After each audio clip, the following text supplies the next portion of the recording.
जब काशी से आए तो वृंदावन में हमारा कोई परिचय तो था नहीं, तो एक संत से मिले तो उनसे कहा अगर हमें 3 दिन वृंदावन रहने को मिल जाए तो हम दर्शन कर लें। बिहारी जी के नाम सुना था, कहाँ है बिहारी जी कुछ पता नहीं। तो उन्होंने एक जगह हमको रखा और जब यहाँ दर्शन किया, रास और कथा सुनी।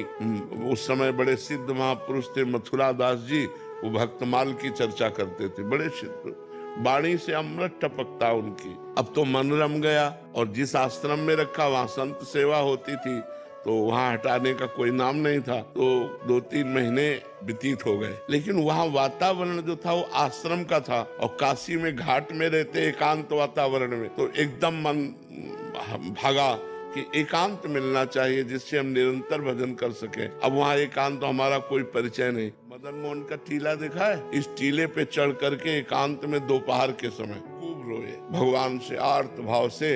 1 रुपया पास नहीं, एक व्यक्ति से परिचय नहीं, 1 इंच जगह नहीं, बिल्कुल अकिंचन ऐसे खूब रोए कि भगवान मुझे वृंदावन वास दे दो।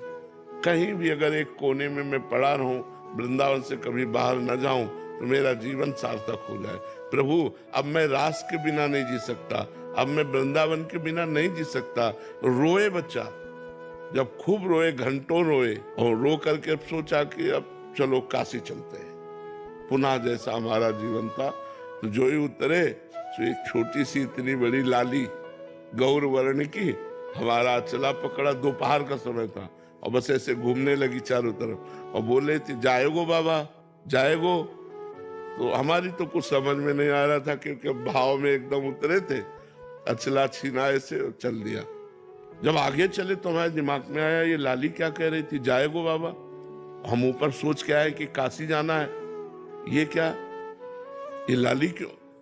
तब लगा यार श्री जी तो नहीं थी, क्योंकि वृंदावन फिर लौट के आए, हमें लगा कि किसी गोस्वामी की कन्या होगी। तो लौट के आए, वहां आसपास पूछा तो बोले यहाँ तो बाबा जी रहते हैं सब, मदन मोहन जी के नीचे यहाँ तो बाबा जी रहते, यहाँ तो कोई कन्या है नहीं, लड़की है नहीं। बस हमारे समझ में आ गया कि हमारी लाडली जू हमारे छोर को पकड़ लिया। जिस आश्रम में हम रहते थे उस आश्रम में गए तो पहले से एक संत खड़े थे। उन्होंने कहा बाबा एक महेशानंद गिरी जी संत हैं, आप उनको नहीं जानते, उन्होंने आपको देखा है, वो आपसे मिलना चाहते हैं। उनका क्यों, जब जानते नहीं तो क्यों मिलना। बोले हमें पता नहीं लेकिन आपको बुलाया है। हम गए, बोले वहां जहां आप रह रहे हो वहां अनुकूल आपके नहीं होगा, एक कमरा है एकांत में, आप यहाँ रह लीजिए। आप क्या व्यवस्था लाडली जी की, और आज देख लो सब व्यवस्था उन्हीं की।